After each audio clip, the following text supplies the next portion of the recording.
আমরা অ্যাসিড পড়ার শেষের দিকটাতে চলে এসেছি আস্তে আস্তে। আজকে সামান্য একটা রিয়াকশন মনোকার্বক্সিলিক অ্যাসিডের আলোচনা করে আমরা ডাইকার্বক্সিলিক অ্যাসিডের কথা একটু পড়ব। মনোকার্বক্সিলিক অ্যাসিড মানে যে অ্যাসিডে একটা সি ডবল এইচ গ্রুপ থাকে, যেমন অ্যাসিটিক অ্যাসিড, ফর্মিক অ্যাসিড যাদের রিয়াকশন আমরা পড়ছিলাম। ডাইকার্বক্সিলিক অ্যাসিডের অর্থ হলো যেখানে দুটো সি ডবল এইচ গ্রুপ আছে, যেমন ধরো অক্সালিক অ্যাসিড। অক্সালিক অ্যাসিড হচ্ছে একটা ডাইকার্বক্সিলিক অ্যাসিড। আমরা প্রথম শুরু করছি যেটা ক্যাকোডিল অক্সাইড টেস্ট। এটা কিন্তু অ্যাসিটিক অ্যাসিডের কনফার্মেটরি টেস্ট, এটা অ্যাসিটিক অ্যাসিডের নিশ্চিত পরীক্ষা। এখানে অ্যাসিটিক অ্যাসিডকে কি করা হয় জানো? Acetic acid is first neutralised. ধরো পটাশিয়াম কার্বনেট বা এরকম একটা মাইল্ড বেস দিয়ে অ্যাসিটিক অ্যাসিডকে নিউট্রালাইজ করে নেওয়া হয়। CH3COOP, potassium acetate.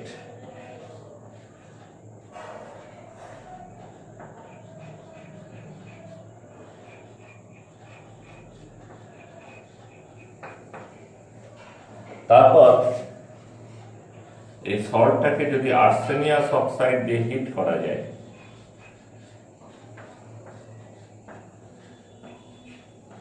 তাহলে একটা দুর্গন্ধযুক্ত পদার্থ ক্যাকোডিল অক্সাইড পাওয়া যায়। এরকম চারটে পটাশিয়াম অ্যাসিটেট লাগে।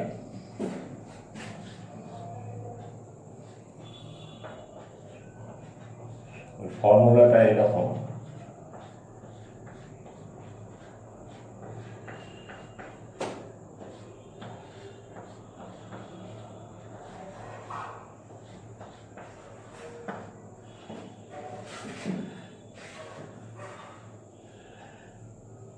এটার গন্ধ খুব খারাপ, খারাপ গন্ধ দেখে এটাকে শনাক্ত করা হয়।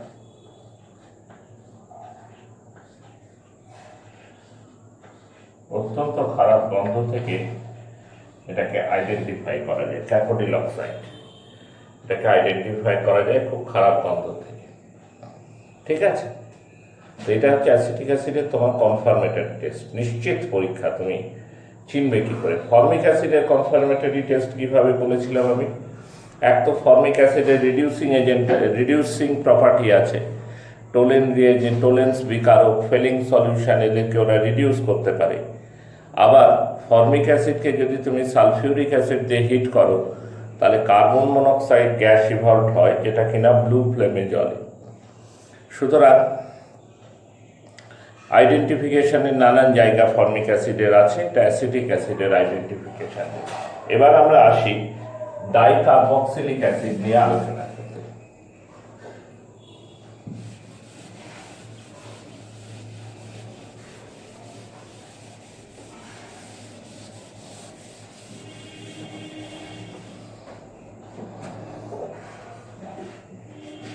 ডাইকার্বক্সিলিক অ্যাসিড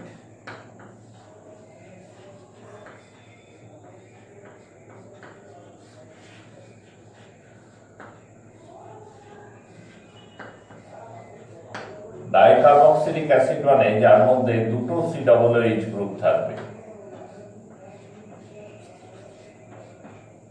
ঠিক আছে, দুটো সি ডবল এইচ গ্রুপের যদি আইইউটিএসি নাম করো তাহলে পাবে 1,2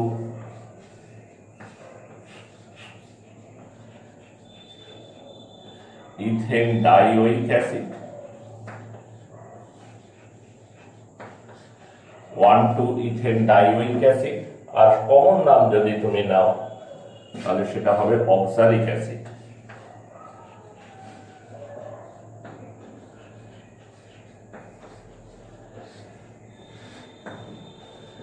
অক্সালিক অ্যাসিডের সাধারণ বিক্রিয়াগুলো অ্যাসিডের যে বিক্রিয়া আমরা পড়েছি সেই রকমই, আলাদা কিছু নয়। কেবল মনোকার্বক্সিলিক অ্যাসিডে তো একটা সি ডবল এইচ গ্রুপ থাকে, অক্সালিক অ্যাসিডে থাকে দুটো সি ডবল এইচ গ্রুপ। সেই জন্য অক্সালিক অ্যাসিডের ক্ষেত্রে তোমার রিয়েজেন্টটা তো ডবল লাগে। যেমন ধরো এক্সাম্পল দিই,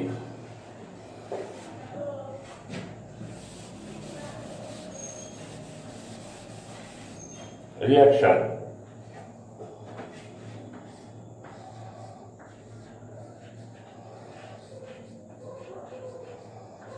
with PCl5, ধরো ফসফরাস পেন্টাক্লোরাইডের সাথে বিক্রিয়া। তুমি যদি acetic acid now,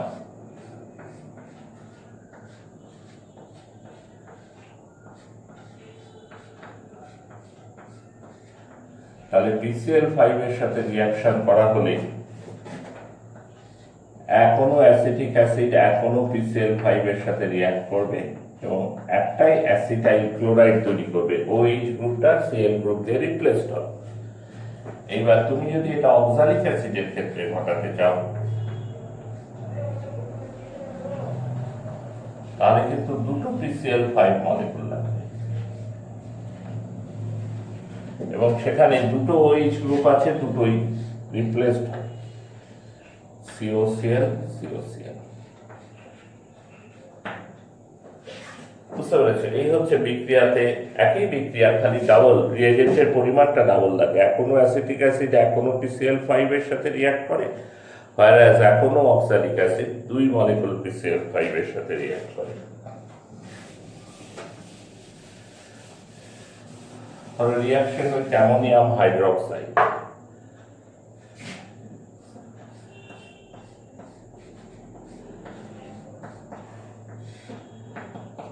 this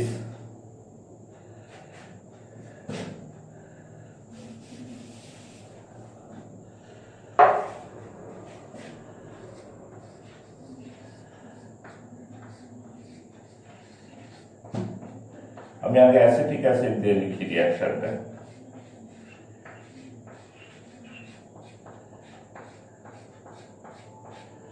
plus ammonium hydroxide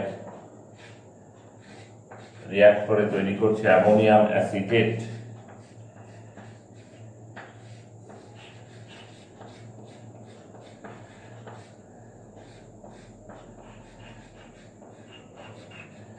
ammonium acetate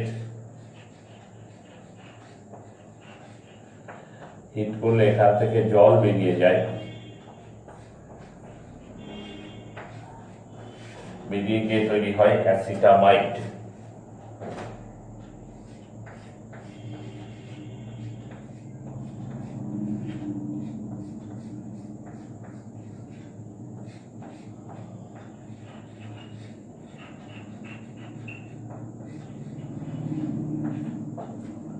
অ্যাসিটামাইড তৈরি, ঠিক আছে।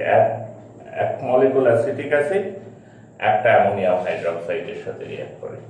এবার যদি তুমি অক্সালিক অ্যাসিডের সাথে বিক্রিয়া করাতে চাও, তাহলে প্রথমে দুটো মলিকুল লাগবে, অ্যামোনিয়াম অক্সালেট তৈরি হবে,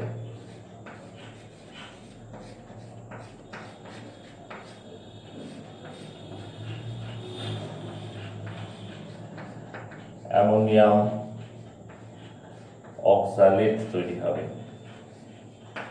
এবং হিট করলে দুই অণু জল বেরিয়ে যাবে। যদি তুমি হিট করো তাহলে 2 molecules of water released, CONH2 CONH2।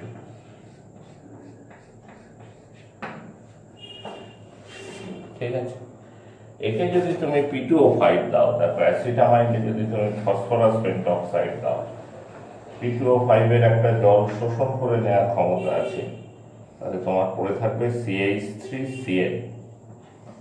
P2O5 এখান থেকে H2O কে বার করে নেবে, আর এখানে যদি তুমি P2O5 দাও, তাহলে এখান থেকে এক অণু জল বের করে নেবে, এখান থেকে এক অণু, যে তৈরি হবে Cyanogen gas, CN2 Cyanogen gas তৈরি হবে। অর্থাৎ একই ধাঁচের বিক্রিয়ায় মনোকার্বক্সিলিক অ্যাসিডের রিয়াকশন পড়া থাকলে ডাইকার্বক্সিলিক অ্যাসিডের রিয়াকশন খুব কঠিন কিছু নয় পড়া, কেবল রিয়েজেন্টটা ডাবল লাগে।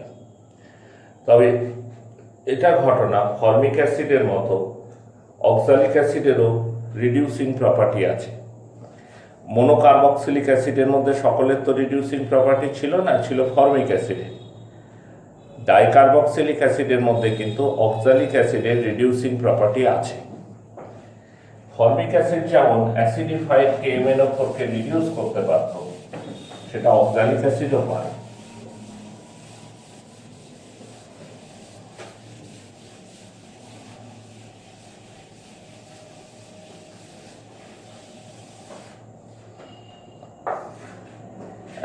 আগে ফর্মিক অ্যাসিডের সাথে রিয়াকশনটা দেখে নাও।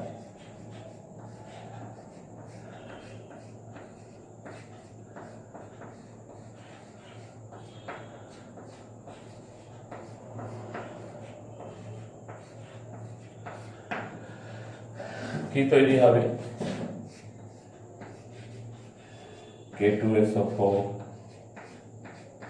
Plus MnSO4 plus CO2 plus H2। এখানে KMnO4 রিডিউসড হয়ে তৈরি করছিল MnSO4 রিডাকশন।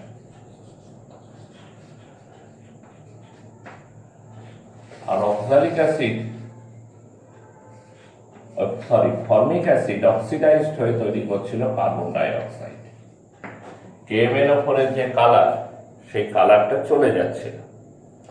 একই রকম ভাবে অক্সালিক অ্যাসিড রিঅ্যাক্ট করে। 2KMnO4 plus 5 oxalic acid plus 3H2SO4 reaction করে কি তৈরি হবে? K2SO4 plus MnSO4 plus 10CO2 plus 8H2।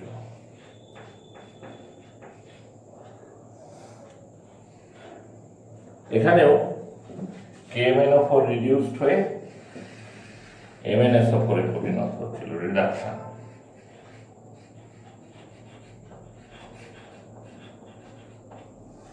আর অক্সালিক অ্যাসিড জারিত হয়ে কার্বন ডাই অক্সাইড হচ্ছিল, অক্সিডেশন।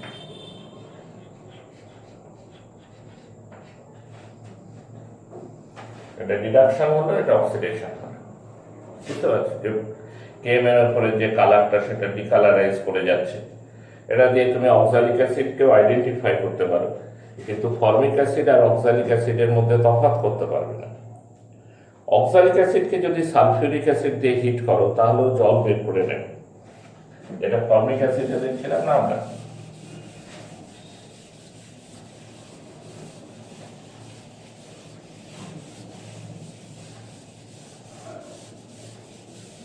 ফর্মিক অ্যাসিডকে আমরা যদি সালফিউরিক অ্যাসিড দিয়ে হিট করি,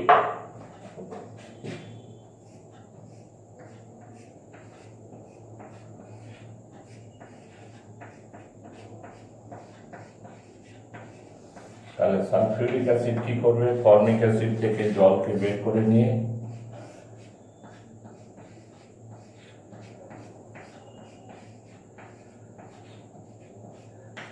কার্বন মনোক্সাইডকে ফেলে রাখবে।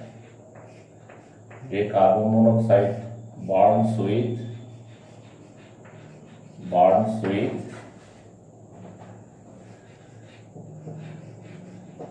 ব্লু ফ্লেম, নীল শিখা সহ জলে।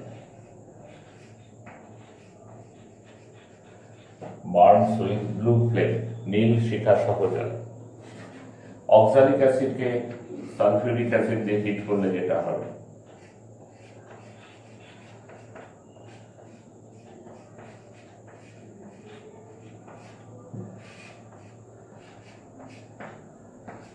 অক্সালিক অ্যাসিড থেকেও সালফিউরিক অ্যাসিড জল শোষণ করে নেবে, কিন্তু এখানে দুটো গ্যাস পড়ে থাকবে, একটা CO আর একটা CO2।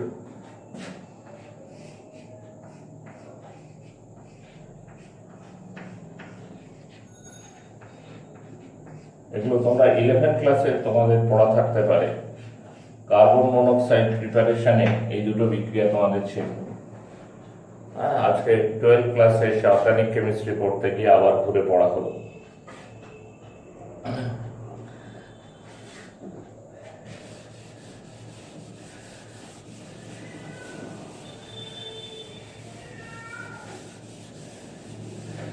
অক্সালিক অ্যাসিডকে যদি তুমি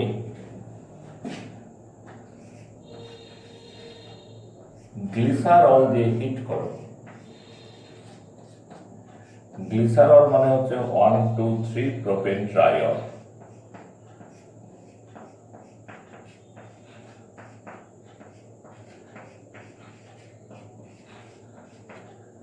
one two three propane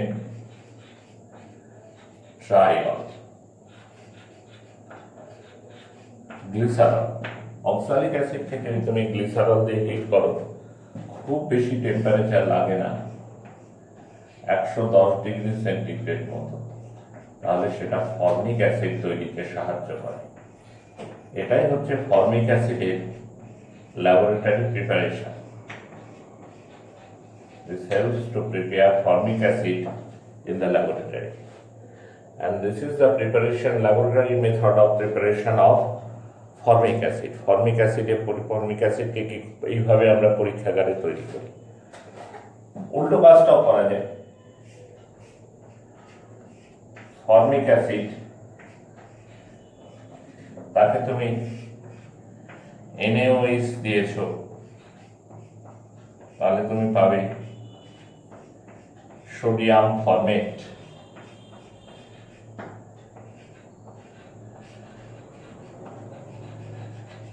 sodium format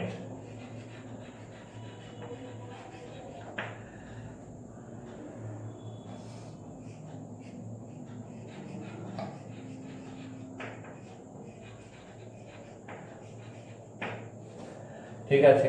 sodium ফরমেটকে যদি তুমি স্ট্রংলি হিট করো 300 ডিগ্রি সেন্টিগ্রেড টেম্পারেচার এবং হাই প্রেসারে নিয়ে গিয়ে,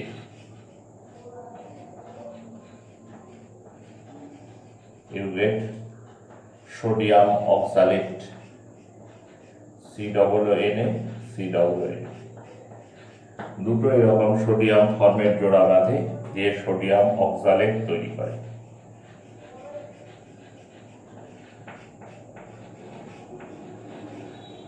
You get sodium oxalate.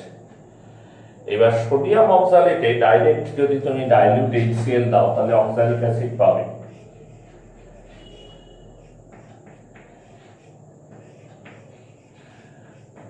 Oxalic acid পাবে।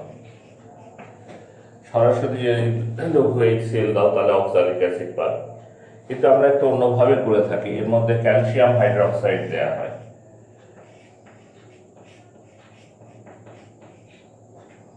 তাহলে পরে ক্যালসিয়াম অক্সালেট পাওয়া যায়।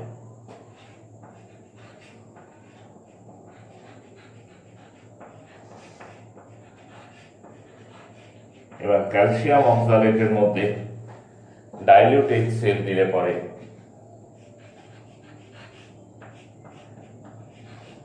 অক্সালিক অ্যাসিড পাবে।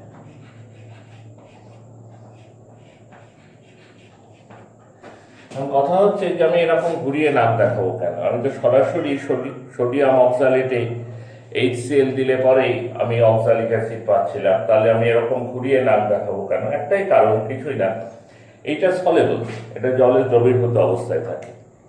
এবার তুমি ক্যালসিয়াম হাইড্রোক্সাইড দিলে ক্যালসিয়াম অক্সালেট তৈরি হলো। এই ক্যালসিয়াম অক্সালেট কিন্তু ইনসলেবল। ইনসলেবল বলে প্রেসিপিটেট পড়ে যায়, তুমি ছেঁকে আলাদা করে নিতে পারো। আর যে মাত্র তুমি ছেঁকে আলাদা করে নিলে তোমার পিউরিফিকেশনের ক্ষেত্রে সুবিধা হয়ে গেল। পিউরিফিকেশনের কাজটা হয়ে গেল, তারপর ডাইলিউট HCl দিয়ে অক্সালিক অ্যাসিড বানালে। সেই জন্য একটা স্টেপ বাড়তি করে নিলে তোমার বিশুদ্ধিকরণ পিউরিফিকেশনের কাজে অনেকটা সুবিধা হয়।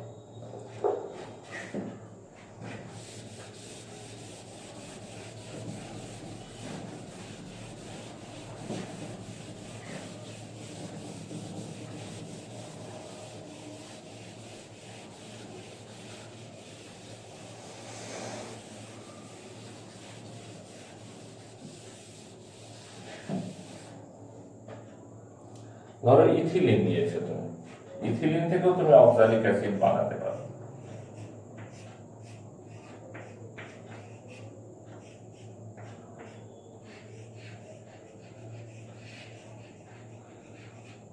ইথিলিন ইথিলিনকে যদি তুমি কোল্ড অ্যান্ড ডাইলিউট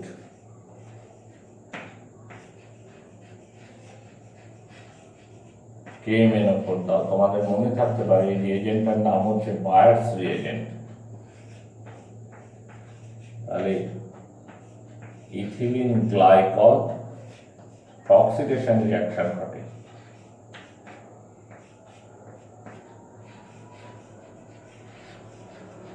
তাতে ইথিলিন গ্লাইকল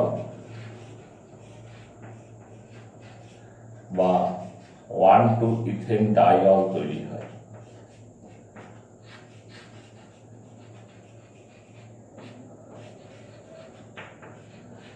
ইথিলিন গ্লাইকল বা 1,2-ইথেন ডাইঅল তৈরি হয়, ঠিক আছে। তারপর একে যদি তুমি অক্সিডাইজ করে দাও,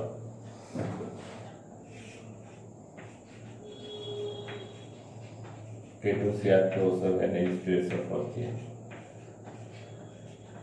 তাহলে তুমি অক্সালিক অ্যাসিড পাবে। এইরকম কনভার্সন আসে, বুঝতে পেরেছো? এগুলো oxalic, how do you prepare oxalic acid from ethylene, এসব কোশ্চেন আসবে না।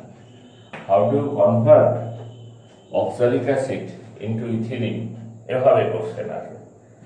বা how do you convert ethylene into oxalic acid, oxalic অ্যাসিডকে ইথিলিন করবে কি করে? একদম সেম ম্যানারে করতে পারো তুমি। লিথিয়াম অ্যালুমিনিয়াম হাইড্রাইড দিয়ে রিডিউস করলে তাহলে CH2OH পর 1,2-ইথেন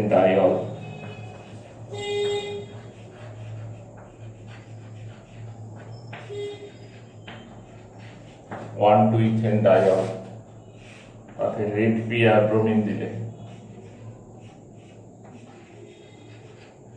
তাহলে তুমি পাবে CH2Br,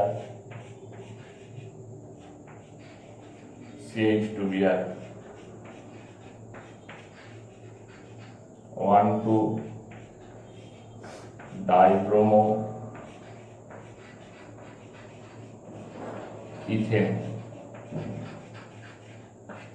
1,2-ডাইব্রোমো ইথেন পেলে তাকে তুমি জিঙ্ক আর মিথানল দিয়ে হিট করতে পারো।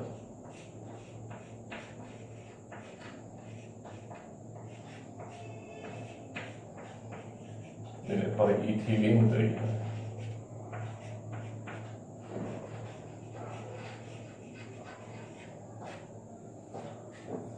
তো তুমি কনভার্সন গুলো করতে পারো, ইথিলিন থেকে অক্সালিক অ্যাসিড, অক্সালিক অ্যাসিড থেকে ইথিলিন, এরকম। হ্যাঁ, এবার দেখো আমরা একটু তুলনা করি। যদি অ্যাসিডিটির তুলনা করি, তুলনা মানে কারোর সাথে করতে হবে। তো অক্সালিক অ্যাসিড হচ্ছে ডাইবেসিক অ্যাসিড, এতে দুটো রিপ্লেসেবল হাইড্রোজেন আছে।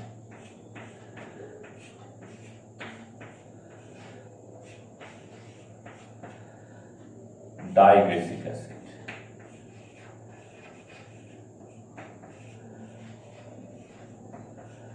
এই ক্যাটাগরিটা হচ্ছে রিপ্লেসেবল হাইড্রোজেন,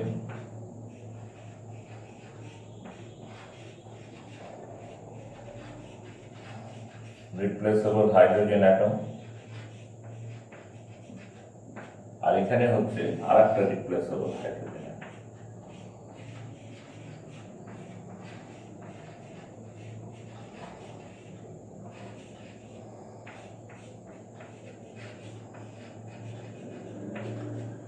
এবার দুটো হাইড্রোজেনই বেরোয় দুটো ধাপে। প্রথম হাইড্রোজেনটা বেরোনো কিন্তু সহজ, H প্লাস, তার সাথে অক্সালেট আয়ন, আমরা বলি মনো অক্সালেট আয়ন,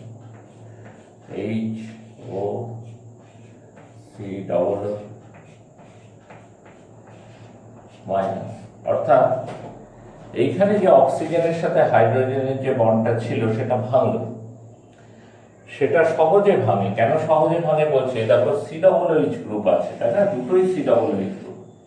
এবার COOH গ্রুপ এমন একটা গ্রুপ যে যার কিনা মাইনাস আই এফেক্ট আছে, this is have minus I effect, negative inductive effect আছে।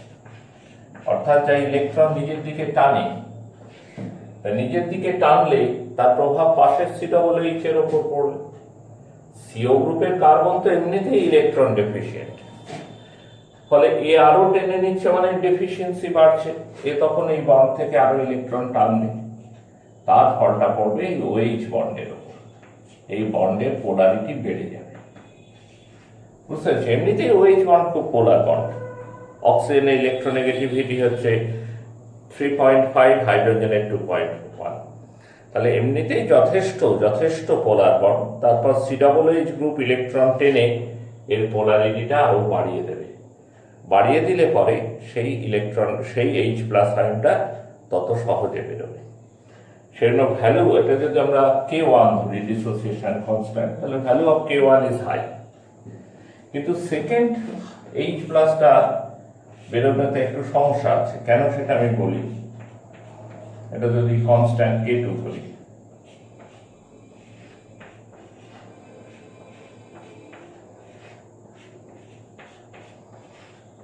সমস্যার কারণ হচ্ছে এইটাই, এই যে আয়নটা তুমি পেলে প্রথমবারে,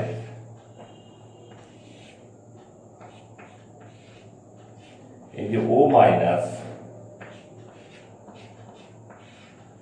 OH, এই O মাইনাসের সাথে H এর একটা ইন্ট্রামলিকুলার হাইড্রোজেন বন্ড হয়ে যায়, একটা অনুমধ্যস্থ হাইড্রোজেন বন্ধনী তৈরি হয়, ইন্ট্রামলিকুলার হাইড্রোজেন বন্ড।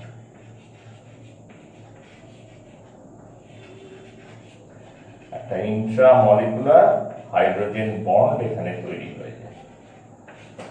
সেই হাইড্রোজেন বন্ডটা তৈরি হওয়ার জন্য এই সেকেন্ড হাইড্রোজেনটাকে বার করতে একটু কষ্ট পেতে হয়, হ্যাঁ, সময় বেশি লাগে। সেজন্য আমরা বলি K1 এর ভ্যালু K2 চাইতে বেশি, K1 is greater than K2, first dissociation constant is greater than second dissociation constant. প্রথমটা বের হচ্ছে সহজেই, কারণ COOH গ্রুপ ইলেকট্রন টেনে নিয়ে OH বন্ডের পোলারিটি বাড়িয়ে দিচ্ছে, ফলে সেখান থেকে হাইড্রোজেন পেতে সুবিধা হচ্ছে। কিন্তু সেকেন্ড H প্লাসটা বার করা কঠিন হয়ে পড়ছে এই কারণে যে সেখানে একটা ইন্ট্রামলিকুলার হাইড্রোজেন বন্ড তৈরি হয়ে থাকছে, যার প্রভাবে সেকেন্ড H প্লাস আয়নটাকে বের করা তুলনায় কঠিন হচ্ছে। তা আজকে আমাদের পড়া এই পর্যন্তই থাকলো। আমরা এর পরের দিন যে অ্যাসিডের ক্লাস নেব, সেখানে বিভিন্ন ধরনের অ্যাসিডের স্ট্রেংথ, শক্তি সম্পর্কে আমরা আলোচনা করব। ঠিক আছে।